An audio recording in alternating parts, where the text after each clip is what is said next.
Joining us is a gentleman who's no stranger to the Observer. Let me say a pleasant good evening to the MP for Couva North, Mr. Ravi Ratiram. Pleasant good evening, sir.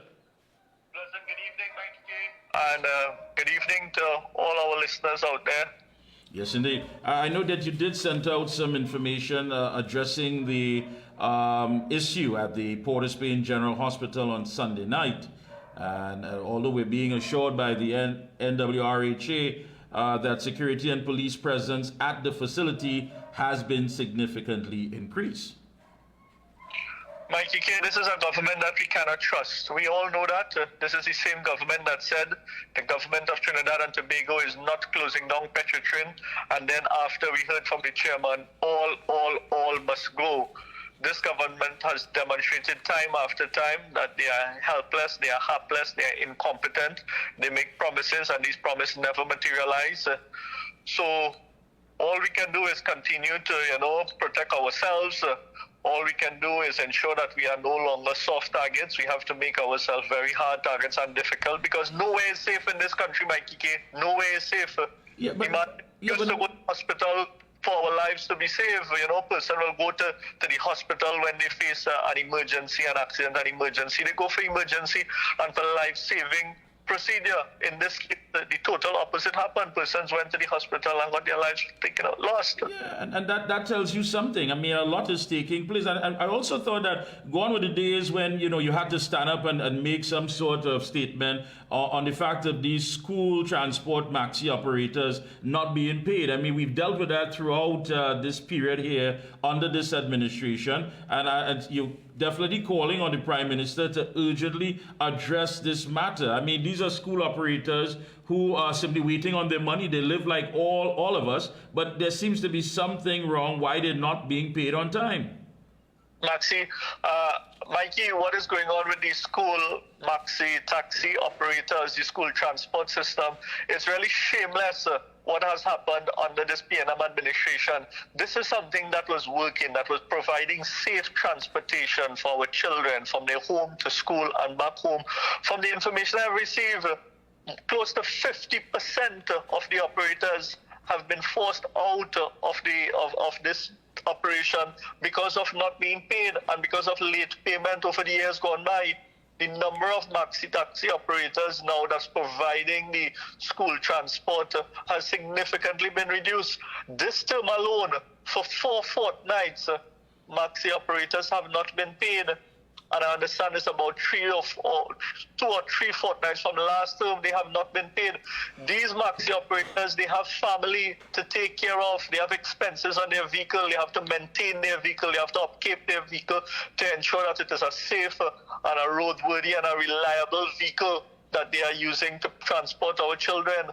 And when it is that they put these maxi taxi operators under this kind of pressure, they are not just only affecting the maxi operators, but the family of the maxi taxi operators, and even the school children is now going to be affected. The parents of the school children now is inconvenienced because they have to find ways of getting their child to and from school. Yeah, and you're right. And one would think that this would be a priority, seeing that coming out of the whole COVID pandemic and so many of those school children that fell through the cracks. According to our Prime Minister, perhaps 2,000 plus students, something like giving them accessibility to transportation should be on top of the list. But now you still have to be calling out and begging on behalf of these maxi taxi, these maxi operators who are still unpaid and trying their best. It's very unfortunate. And I know before I get into the heart of the whole thing, you are vying for education officer. Any new developments in agriculture? Because you are the shadow agriculture minister. Mikey, there's a lot happening in agriculture. Before I move on, I want to acknowledge my colleague, Dr. Lakram Bodo, and I want to thank him for the support and the guidance that he has been providing. He sits right next to me in the parliament. And yesterday at that standing finance committee, he did in fact give me some help and some guidance, and so too did my honorable leader. Before I spoke with her and I told her what the issues were, and she would have assisted me, in formulating certain questions to ask, etc. And it have ways in which we have to go about asking these questions. So I want to thank my leader. I want want to thank Dr. Bodo. And, you know, it's really a sad state of affairs what happened with that hospital there in Port of Spain, where that person was murdered in front of the hospital. Dr. Lakram attempted to raise that issue and was not allowed to raise the issue and was told that it's only up to February 29th this year we were able to speak about. So something as important as persons being gunned down outside of the Port of Spain General Hospital yesterday, you know, we were not allowed to go into the depths of that, just because of how it is the system is being operated. So moving to agriculture, Mikee, as you have indicated there, agriculture has totally collapsed under this government, Mikee. When I tell you collapse, go to the central bank website, look at the contribution of agriculture to our national GDP, and you will see over the last 8 years, we have fallen from 1.428 to 1.2 billion.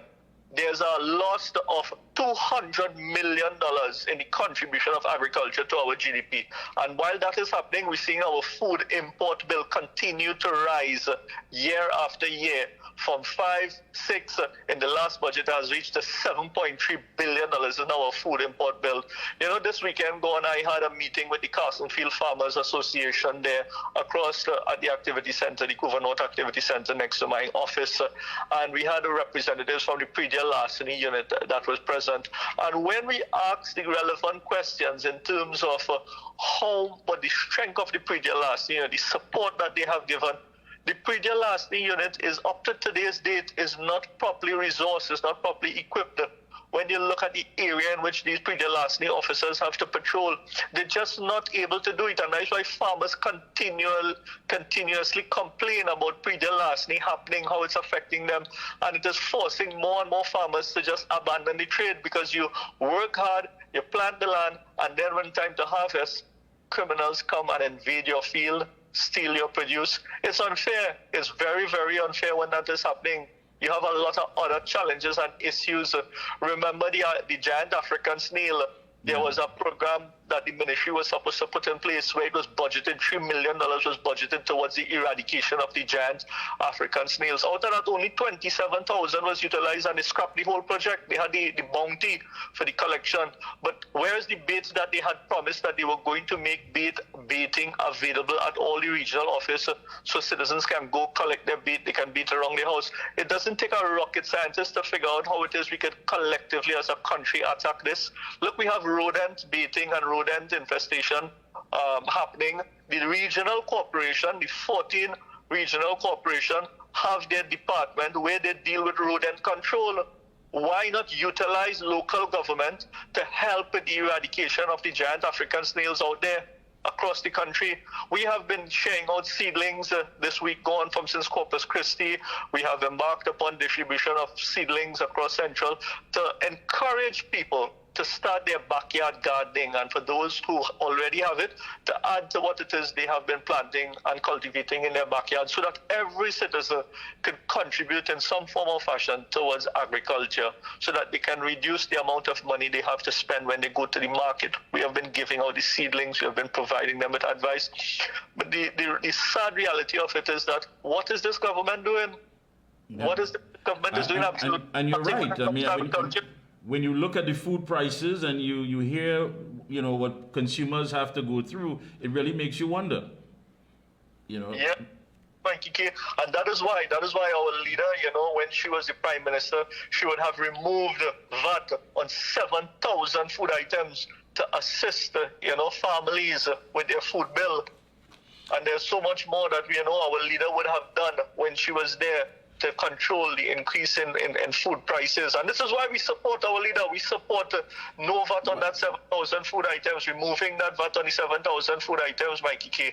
Well, that brings you to my point here, Ravi. I mean, diving into the, you know, the star slate and into the UNC internal elections. We had young Nicholas Morris on before you, and I want to throw some of the same questions that I did to you as well. I mean, what does, this is not your first rodeo, but what does this internal mean for you, this election mean for you? Well, Mikee, this internal election, first and foremost, it comes on the 15th of June. It comes about 9 days before it was actually due. The elections was actually due on the 26th of June. It was not outstanding. And one thing our leader has always done since she have become our leader is that she has always been calling elections when elections are constitutionally due. So the elections have been called by the political leader. It has called on the eve of a general election, because at any point in time we can have a general election called. We are going now into the fourth year of this uncaring, wicked PNM administration. And what it basically means to me is that we as a political party need to continue doing the work that we have been doing to prepare ourselves for that general election. So this is really a sample run and a dry run towards that general election, because I'll tell you something, Mikey. Our leader, since she has become the political leader of this party, she has grown this party by leaps and bounds. Back in 2007, when I contested the Labre seat and we had the UNC-COP divide and the opposition was fragmented, the UNC would have gotten 194,000 votes back then, 2007, 8, 9. When the leader became political leader in 2010, and coming forward from that 194,000, in the last general election, under the leadership of Kamla Prasad-Bissessar, this party got over 309,000 votes across the length and breadth of the country. And the work didn't stop there, Mikey. The work continued. Where it mattered the most, it continued on the marginal areas, it continued in the safe areas, it continued in areas that were once upon a time PNM.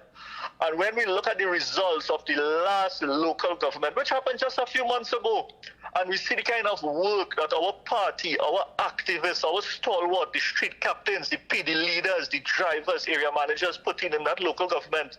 Seats like Valencia West that the UNC had never ever won.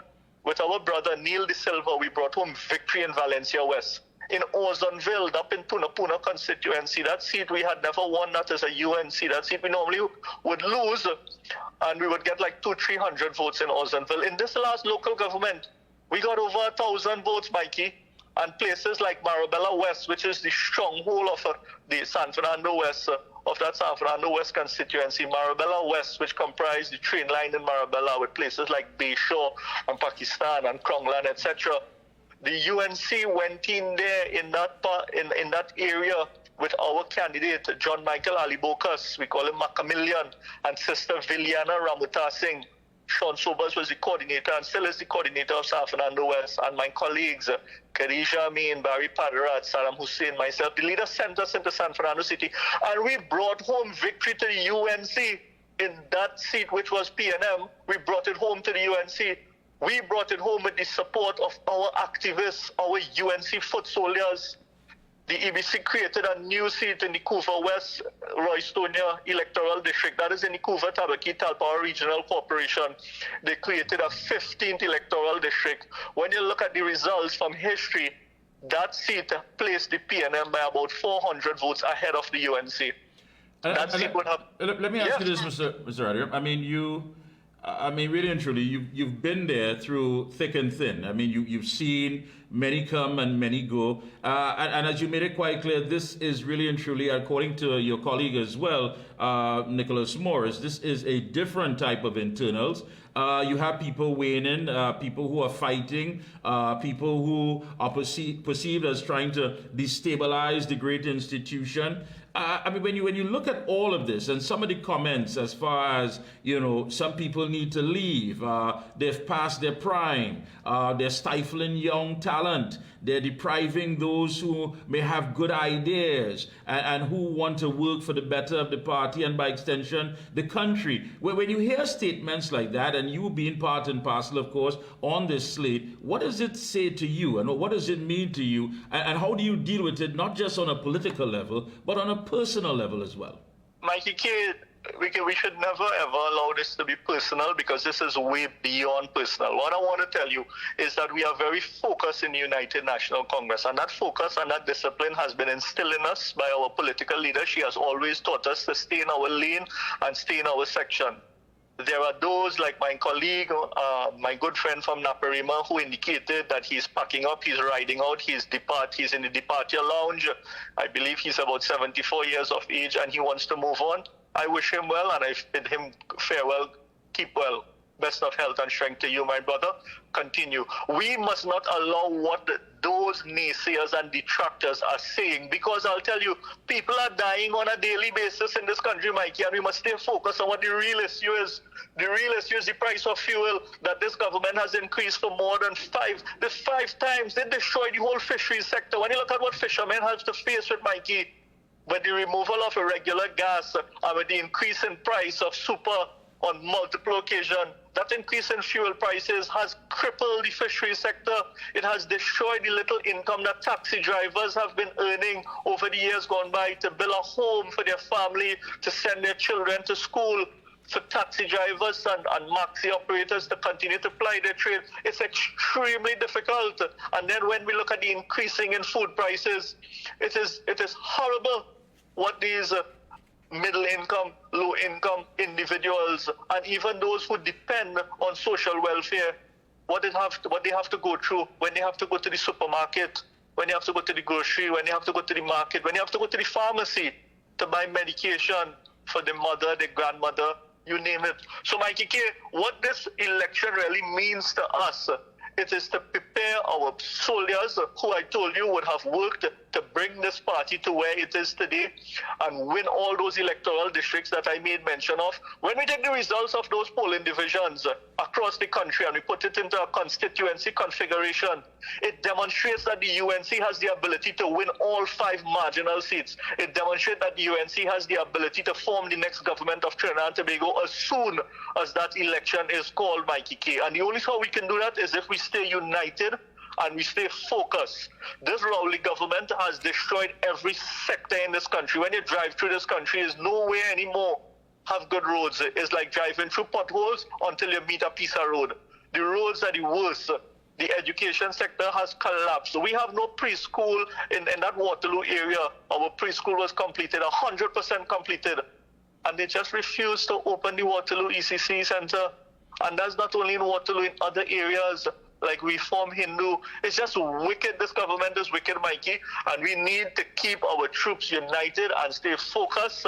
Do not listen to the naysayers and the detractors. Let me ask you 2 questions here, but I'll ask you the first one. Education officer, for those of who are on the outside and, of course, part of the process as well, what does that mean and what is the role and responsibility of the education officer?